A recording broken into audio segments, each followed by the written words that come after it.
Halo sahabat Ananda, bertemu lagi seperti biasa dengan host terkece di Sanggar Ananda. Kalau bukan saya, Ditra. Hai. Oke, di podcast boring kali ini obrolan sharing kita biasa lah ya, ngundang tamu, narasumber yang memang sudah gokil di masanya, berikut juga di karir dia yang sekarang.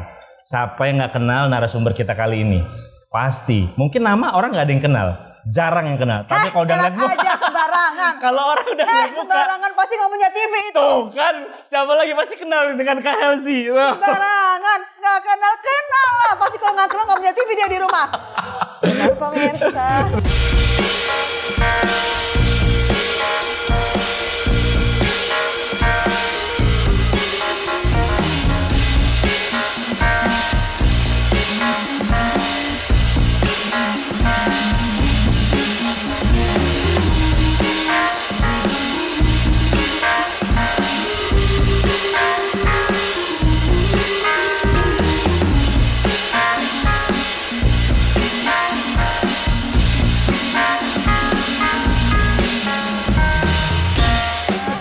Tuh kan jadi antagonis lagi gue. Aduh, Kak Helsi ini terkenal Ditra. sebagai perannya antagonis. Pasti nggak mungkin nggak kenal kan? Ditra, kamu, Mancing dikit aja udah ngamuk dia. kamu Darahnya tinggi, gokil ya. menggugah itu apa?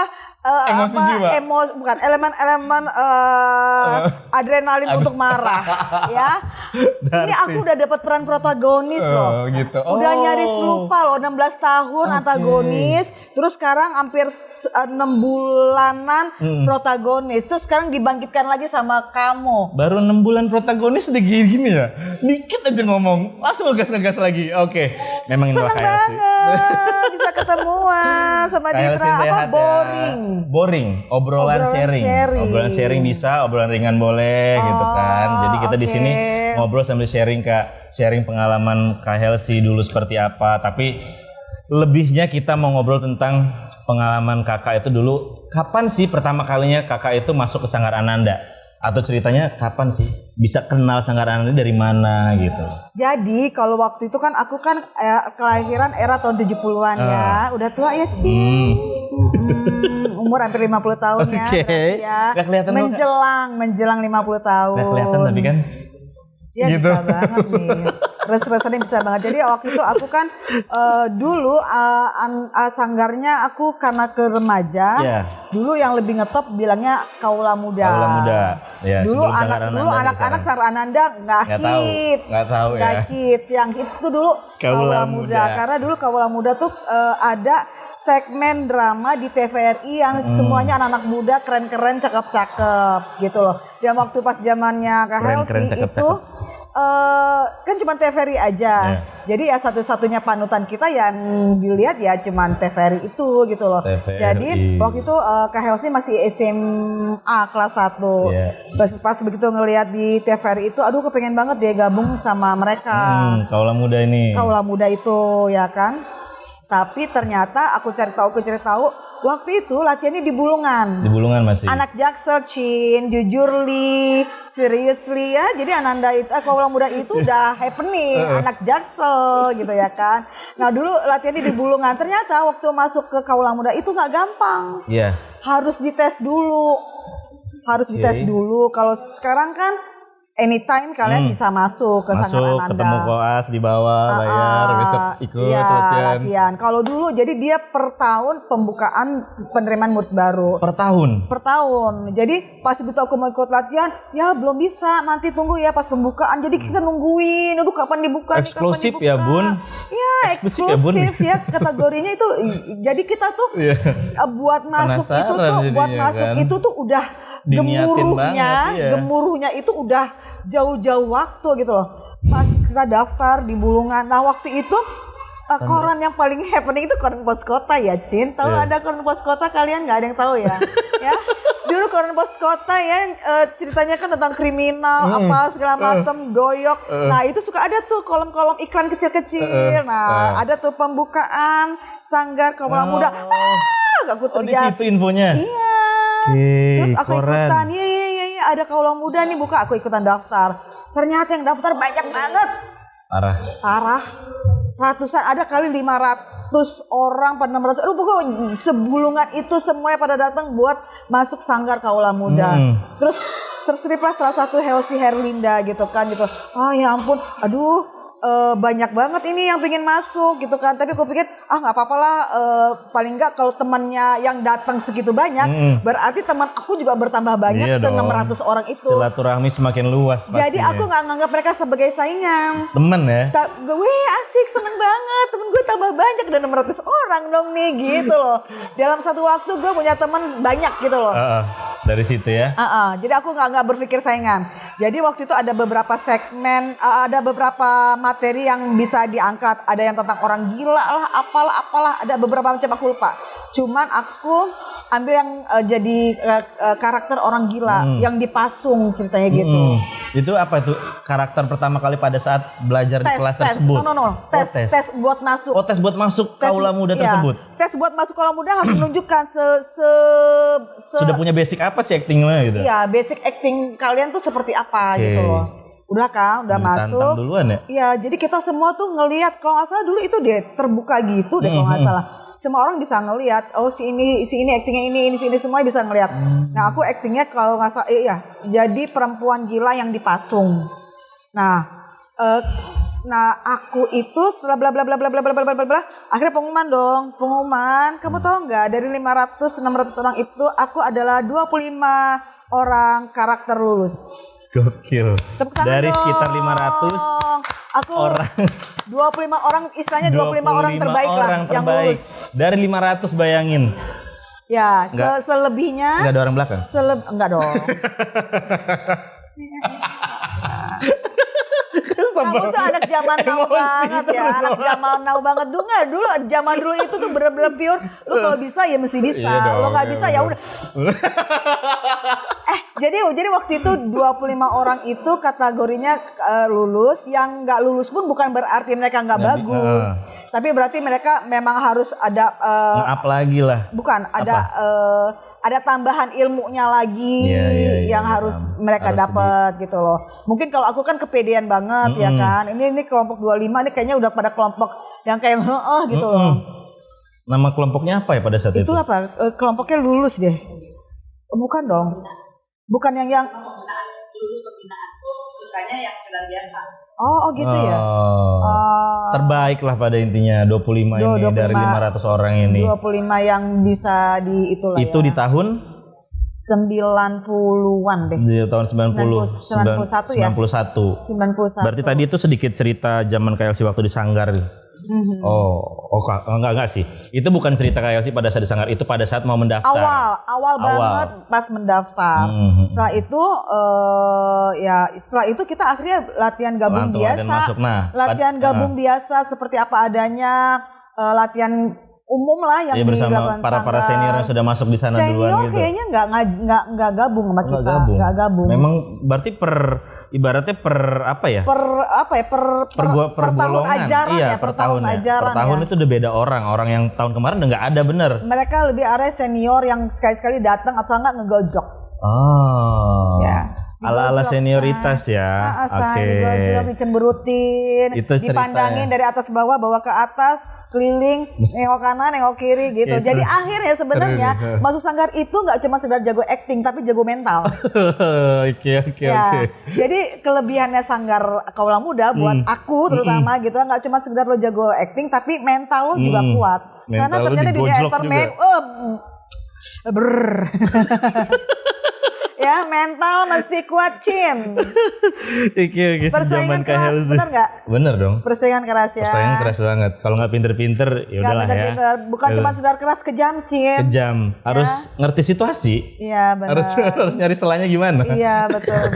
Jadi mental harus kuat. Siap. Cerita lucu yang pernah KLC alamin waktu di Sanggar Ananda pada saat proses tahun ajaran itu. Yang lucu ya, yang lucu. Jadi ceritanya waktu itu kan ada acara apa sih namanya ya? Aku lupa ya. Jadi kita semacam kayak ospek. Kayak ospek. Jadi yang anak-anak baru ini datang, ngumpul, kita pergi ke puncak apa kemana ya waktu itu ya? Cibodas ya. Karena dulu seniornya itu galak-galak ya, hobinya ngebentak-bentak ya. Jadi pas sepanjang perjalanan itu kita agak-agak diintimidasi sama mereka. Tapi herannya kita kok seneng ya diintimidasi. Ya. Merasa tertantang ya. Udah diintimidasi kok kita masih aja datang. Gitu. Kok masih ya kita mau datang. Terus masih aja kita gak ngelawan gitu ya. Seneng diintimidasi. Jadi pas kita lagi jalan perjalanan ke Cibodas itu. Terus ada beberapa senior yang dengan arogannya bilang, kalian nanti ya sepanjang perjalanan ini kalian hitung ada berapa kali kita melewati tikungan belokan. Kalian semua hitung. Kalau nggak kalian hitung, kalian lihat apa yang akan kalian dapatkan nanti di Cibodas. Kasih PR ya, baru mau jalan ke sana dikasih PR. Baru mau jalan ke Cibodas. Tapi itu beneran ditanya setelah sampai sana. Beneran ditanya. Nah kalau terus yang kita dikumpulin ya, bocah-bocah itu dikumpulin ya. Terus yang senior-senior itu jalan bolak-balik terus ngeliatin kita satu persatu. Dengan gitu kan. sinisnya itu ya. Dengan sinis kaki pinggang gitu. Gimana? Tadi kalian sudah hitung belum? Berapa banyak itu tikungan belokan semenjak perjalanan kita? Hah? Ada yang beda-beda. Ada yang nyebut berapa. Terus setelah gue pikir-pikir, ini pasti bercandaan ya, dia itu bercanda gila ya dasarnya. Gue capek. Gimana nih berapa? Gak nikmat banget perjalanan. Terus gue tuh gemeteran, gue coba berapa ya? 35, 45, apa 45 gitu kan. Salah! Bilang gitu. Dia jawab lagi 15, salah! Dia bilang gitu. Berapa? 37, salah! Anjir nih, semuanya salah. Terus yang benar berapa? Lo ngitung kan tadi? Gue ngitung, gue segitu. Lo ngitung, gue segitu. Nah, lo sama apa gue? Enggak, kayaknya ada yang beda cuma 1, beda 2 gitu.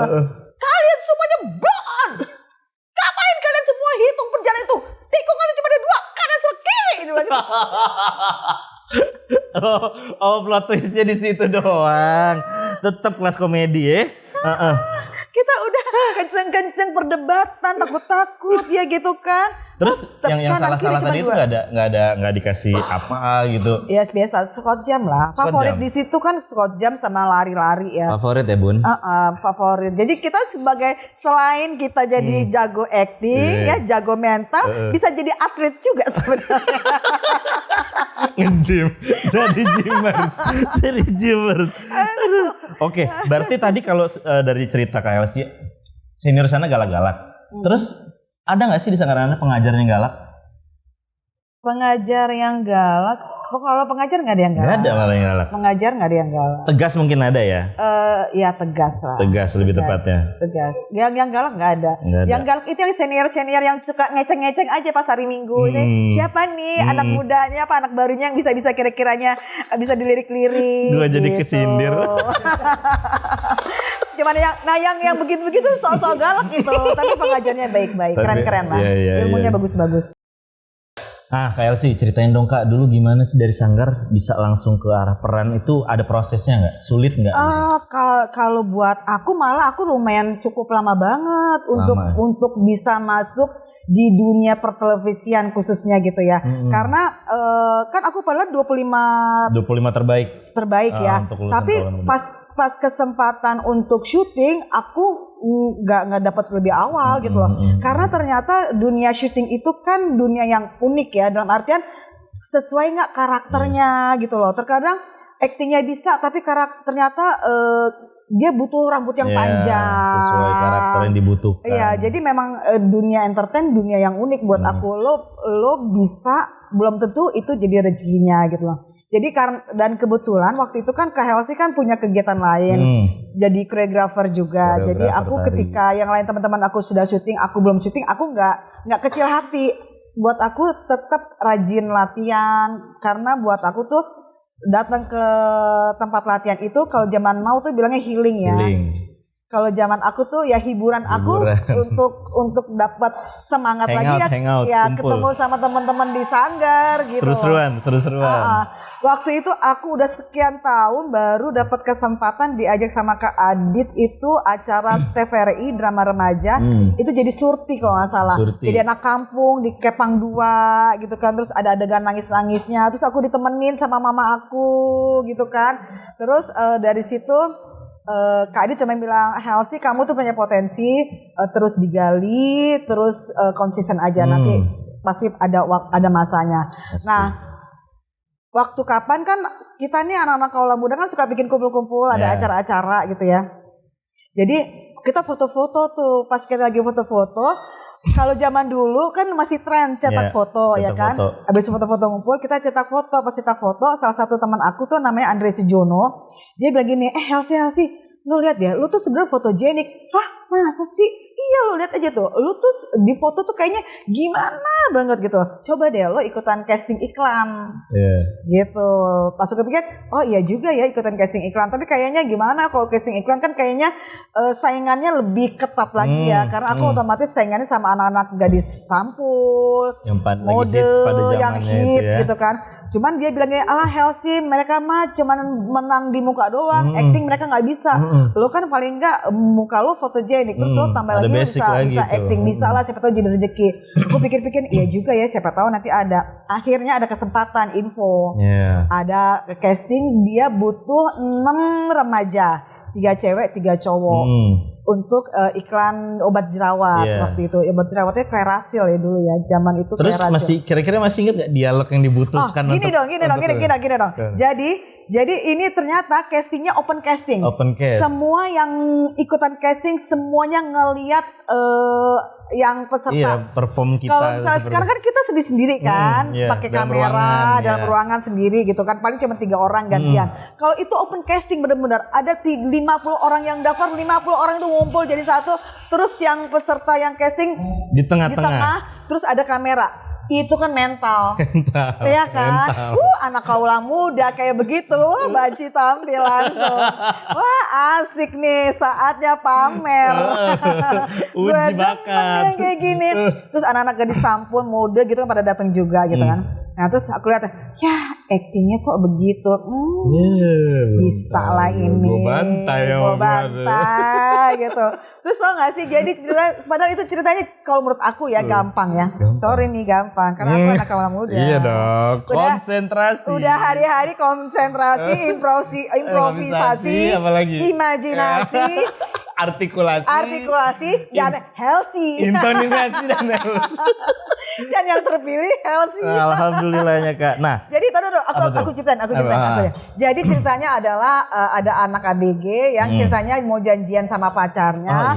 Tiba-tiba ada timbul jerawat. Dia pusing. Aduh, ini ada jerawat, jadi gimana dong? Aduh, jadi nggak mau, jadi nggak pede nih mau ketemu sama pacar aku, sama gebetan. Aha, aku punya ide. Kan ada obat itu, pakai hilang. Begitu doang. Gitu doang.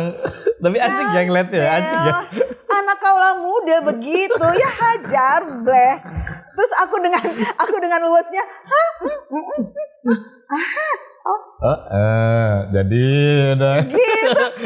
Terus semuanya langsung nih. Semuanya pas gitu aku selesai langsung. Kayaknya gua kepilih. Dan alhamdulillah ternyata benar kepilih. Alhamdulillah. Jadi ternyata dari situ aku mempelajari ketika kita berusaha menjadi yang terbaik, ada aja yang nggak suka. Pasti. Ada aja yang nggak suka. Pro dan kontra. Jadi makanya harus masuk sanggar kaula muda. Jadi mentalnya kuat. Begitu ada yang nggak suka, biasa. Minder. Sanggaran Anda aja. Tetap promosi ya. Tetap. Oke Kak, dalam memerankan setiap peran yang Kakak dapetin itu ada nggak sih yang sulit menurut Kak Helsi? Gak ada lah. Sombong ya. Anak kaula muda gitu loh. Gak ada tuh. Sebenarnya kalau buat gini, aku bukan maksudnya mau sombong ya. Cuman aku percaya segala sesuatu ketika kamu punya ilmunya itu akan bisa. Ada persiapannya juga. Ada persiapan, ya kan? Persiapan itu karena belajar, karena ada ilmunya. Jadi segala sesuatu kalau sudah kamu dapetin ilmunya, kamu mau pelajari itu akan mudah. Makanya karena kalau menurut aku kan udah belajar di kaula muda. Aku udah tahu ilmunya, aku sering latihan. Jadi makanya kenapa aku bilang ada nggak yang nggak ada, karena selama latihan aku tekun, aku serius. Ketika mau acting nangis, kan udah diajarin di sanggar acting nangis tuh mesti gimana. Udah punya kisi-kisinya lah gitu. Ketika mau acting marah udah tahu acting marah tuh kayak gimana. Jadi kalau buat aku bukannya maksudnya mau sombong, nggak ada kesulitan, karena aku ngerasa aku udah ada cukup ilmu dan aku juga sering healing ke sanggar gitu loh. Jadi akhirnya semangat itu keilmuan itu terus masih tetap ada. terus terjaga. Mungkin itu ya. Mungkin. Iya mungkin tuh Kak. Nah berat nggak sih Kak buat Kak Helsi itu selalu mendapatkan peran yang antagonis? Aku seneng banget. Seneng malah. Seneng banget. Karena kan antagonis itu kadang seperti yang kita tahu nih. Bahkan kalau memang kita mainin itu dengan baik, image kita buruk itu sampai ke bawah di umum loh Kak. No. Sampai ada yang dimarahin di mall mungkin sama fansnya atau apa. No. Image itu ada keseharian kita. Oke. Kalau buat aku. Yeah. Tapi kalau acting itu adalah profesional. Bicara masa profesionalnya kita. Profesional dalam bekerja. dalam pekerjaan. Menjalankan karakter tersebut. Iya. Nah mungkin orang umum itu jarang yang paham tentang itu Kak. Paham kok. Paham. Ih, kamu jangan berpikir pemirsa kita tuh orang-orang bodoh. Enggak Mereka gitu. itu adalah orang-orang yang cerdas. Ini aku protes loh. Pemirsa kita itu cerdas sekali. Jadi mereka tahu mana yang apa tadi bilang citra. Image-nya jadi buruk. Image buruk karena kelakuan lu buruk, bukan karena acting lo sebagai acting antagonis. Beda dong. Beda. Kamu tahu nggak kenapa aku suka banget antagonis? Kenapa Kak? Karena sehari-hari aku tuh kalem banget. Buat aku keseharian aku tuh terlalu monoton. Makanya di sini di karakter inilah dimainin. Jadi ketika aku jadi antagonis, aku tuh bisa keluar dari karakter Helsi yang monoton itu. Kamu boleh tanya deh sama teman-teman aku. Aku tuh lebih cenderung diam, penyendiri, terus lebih demen ngeliatin orang, terus sahabat aku juga nggak banyak. Aku tuh nggak yang ketimpringan, aku lebih pendiam lah gitu loh. Bintangnya makanya apa sih Kak? Cancer atau Virgo sih? Pisces. Oh Pisces malah ya. Pisces. Aku bilang Pisces. Jadi makanya kenapa ketika di antagonis aku seneng banget, bahagia banget karena bisa keluar dari keseharian Helsi Herlinda yang terlalu umum dituntut. Gila, kita kan memang dituntut untuk jadi orang baik kan. Ya udah baiklah gitu loh. Tapi kalau misalnya antagonis itu kan gila lo bisa maki-maki orang ya, dan orang itu dan masyarakat nggak ngapa-ngapain lo, ya dia antagonis. Lo bisa nunjuk-nunjuk orang dan orang nggak bermasalah, ya itu di karakter antagonis.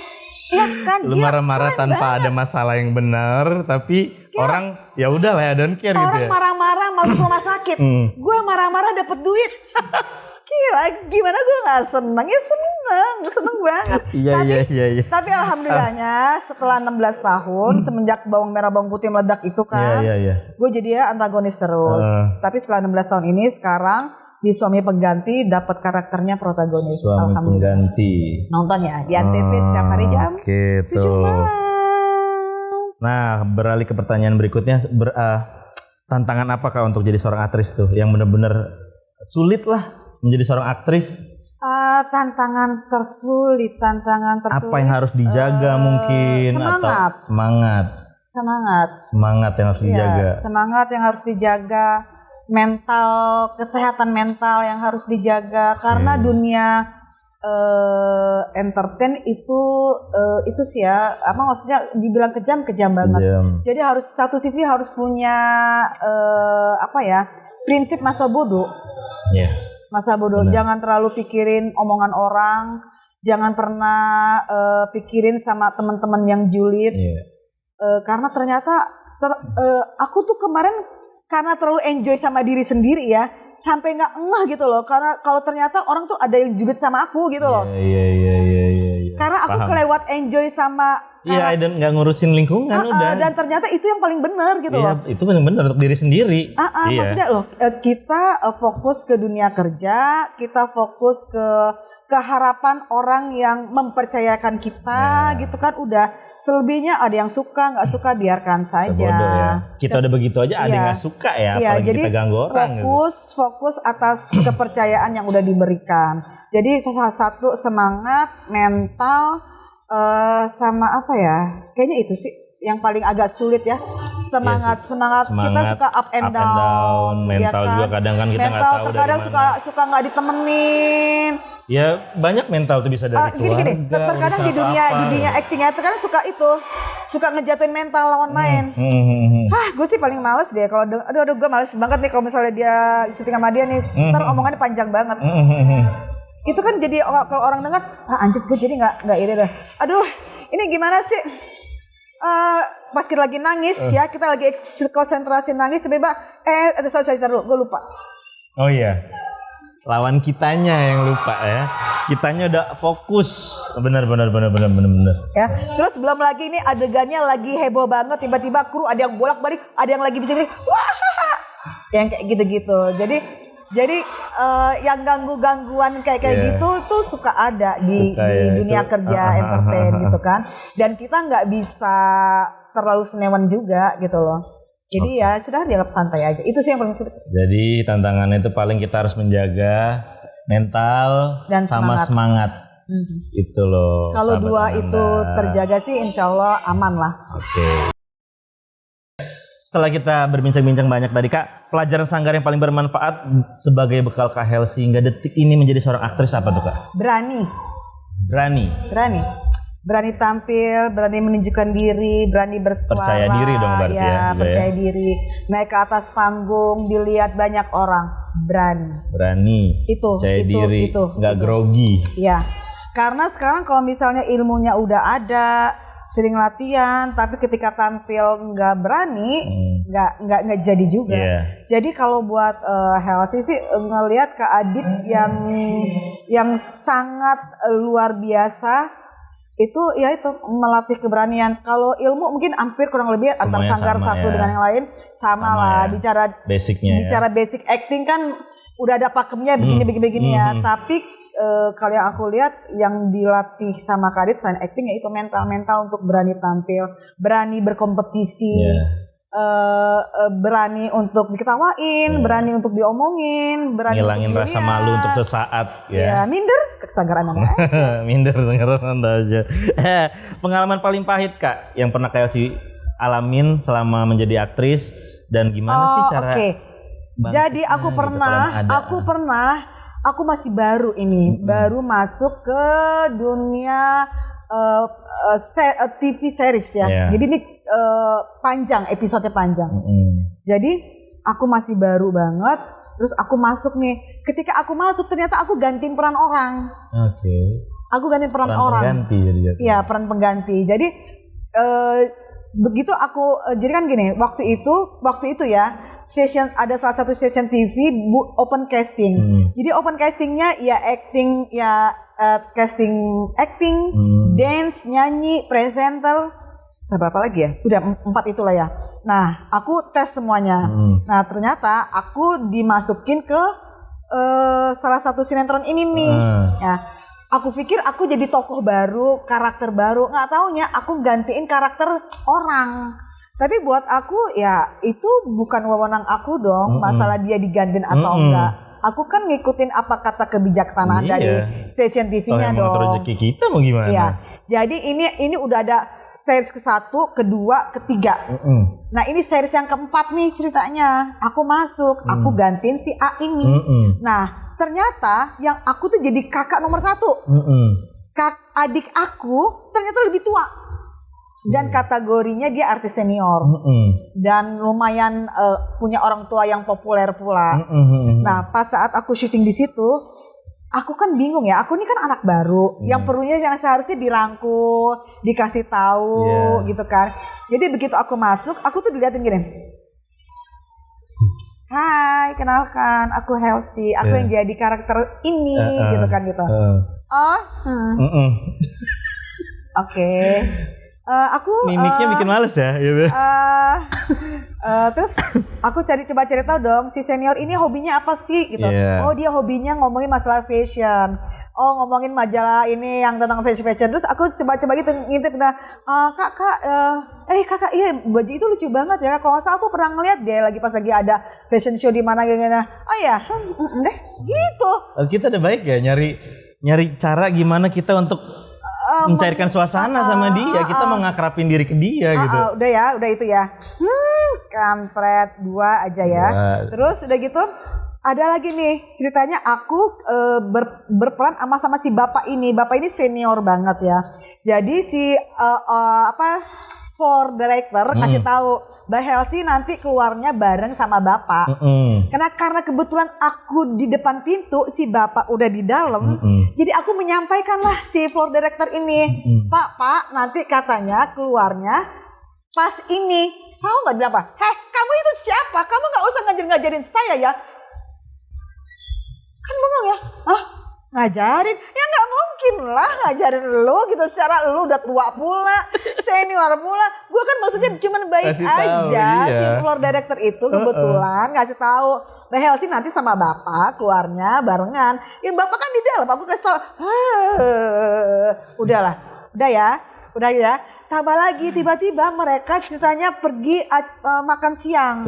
Makan siang. Nah, itu kan ada karakter karyawan ya. Maksudnya ada kantoran gitu kan. Nah, yang lain semua diajakin makan siang. Gue doang lo yang gak diajak. Hah? Siapa nih? Gue gak diajak. Ada apa gerangan nih kalau gue gak diajak gitu. Kok sensi doi? Ada masalah apa ya? Perasaan gue baru kenal juga sama lo gitu loh. Kalau lu bermasalah, gue gantiin temen lu, ya lu permasalahin sama kantor dong. Jangan lu permasalahin sama gue. Udah dong. Terus akhirnya aku pikir, oh ini udah nggak asik nih. Aku kasih tahu ke orang kantor, Pak, sekarang gini ya Pak, saya udah coba mendekatkan diri sama mereka. Saya ini seorang diri Pak, saya ini anak baru yang harusnya dirangkul, bukan dijauhkan. Saya ini datang ke sini untuk memperkuat cerita ini dan saya dipilih sama orang kantor. Kalau mereka mau kayak begitu, buat saya nggak masalah. No problem, gue profesional aja, gue akan syuting. Gue akan ngomong begitu syuting, kalau begitu break gue gak akan ngomong, biasa buat gue. Dan saya gak akan memulai omongan lagi ya Pak sama mereka semua. Karena mereka semua maksudnya menyebalkan banget. Karena ada provokator yang supaya gak nemenin gue. Dan gue gak punya salah apa-apa dong gitu. Akhirnya setelah gue ngomong kayak begitu, pihak kantor manggil mereka semua, mereka meeting, gue nggak diajak, kasih tahu bahwa nggak bisa begitu, bla bla bla. Mereka semua ditegur. Abis itu baru deh mereka, Helsi, yuk kita makan bareng yuk di PIM. Males deh. Gak asik tapi kan kalau kayak gitu kayak. Udah nggak asik. Tapi kelihatan banget kan mereka kayak fake-nya gitu kan. Dan untungnya tadi itu yang Kak Helsi bilang, untungnya aku itu masuk di Sanggar Kawula Muda. Yang mentalnya itu yang kayak gitu-gitu tuh udah apa sih maksudnya? Nggak kemakan. Udah biasa. Lu ilmu lu sebenarnya di bawah gua. Nggak kemakan sama gue. Bahkan pernah sampai itu loh main timpukan. Oh iya? Padahal itu di skenario nggak ada. Cuman gue cuma mikir gini, gue nggak mulai duluan. Lo jual, gue beli. Lo tua, gue muda. Gue junior, lo senior. Gue bantai lo, nggak ada urusan. Gue mah profesional aja. Gue di dunia nyata lo lebih tua, tapi di set gue yang lebih tua. Gue yang lebih berhak bentak-bentak lo, bukan lo yang bentak-bentak gue. Bener. Jadi lo nggak usah baper gitu kan. Anak Kawula Muda gila lo dilawan. Satu kata di dalam kepala KLC tentang seorang Aditya Gumai. Kak Aditya Gumai itu adalah kakak guru. Aku jadi sedih deh. The best lah Kak Adit. Thank you so much, love you so much. Apa ya, sedih. Apa tuh? Pokoknya Kak Adit keren. Kak Adit luar biasa banget. Kak Adit banyak kasih kesempatan ke Helsi, kayak di acting, kayak di radio. Apa lagi ya? Apalagi ya, sedih. Pokok the best lah Kak Adit. Makanya Helsi selalu berdoa, semoga Kak Adit selalu sehat. Amin. Banyak yang sayang. Amin. Apalagi ya? Murah rezeki lah. Apa yang berlimpah rezeki, berlimpah rezeki. Terus apa ya? Keren lah Kak Adit lah. Pokoknya Kak Adit the best banget. Panutan Helsi. Gak bisa diungkapkan oleh kata-kata udah lagi sebagai sama kakak, kakak yang baik, sebagai guru yang baik. Maksudnya gini ya, Kak Adit itu enggak maksudnya dia tuh enggak pilih-pilih loh, dalam artian kalau ada siapapun yang serius dia akan support. Ketika dia menyampaikan apa-apa itu enggak yang cuman sekedar wacana doang, tapi dia benar-benar melihat, meninjau, mendalami. Helsi, kamu udah bagus di sini, kurangnya di sini. Ke siapa? Ke teman aku gitu ya. Kamu tuh di sini. Itu apa ya? Maksudnya penilaian yang jujur banget. Aku ngeliat, Kak Adit tuh baik banget loh. Dia ngasih. Dan dia bukan basa-basi doang berarti kan. Benar-benar memang pure dari hati dia gitu. Iya. Jadi ya Kak Adit tuh baik banget. Karena buat aku orang dikasih duit sama dikasih wejangan sama Kadit, lebih baik dapat wejangan dari Kadit deh. Karena itu akan jadi pembuka pintu rezeki, pembuka ilmu, pembuka semangat buat orang yang benar-benar mendengarkan dan praktekin. Gitu. Kadit, love you. Oke, berarti satu kata untuk Kadit dari Kak Helsi. Kayak kenapa gue jadi Kadit itu the best. Ya. Iya, the best banget. Oke, untuk terakhirnya masih inget kah apa gitu yel-yel Sanggar Ananda sebelum Semoga memulai? Sanggar Ananda dan kaum muda tetap jaya. Oke. Lilin-lilin kecil. Oh, nah, lilin-lilin kecil. Gimana sih? Lilin kecil. Oke, di podcast boring akhirnya kita udah ngobrol dan sharing bareng Kak Helsi. Semoga Kak Helsi selalu sehat. Amin. Terus di karirnya semakin biarpun umur semakin bertambah juga karirnya semakin oke. Ya, kita bertemu di podcast boring selanjutnya dengan narasumber yang lebih baik. Oke. Tentu dengan saya, Hoster Kece di Sanggar Ananda. Dadah. Emang dia kece? Enggak lah, dia gak kece. Dia kece karena kacamata.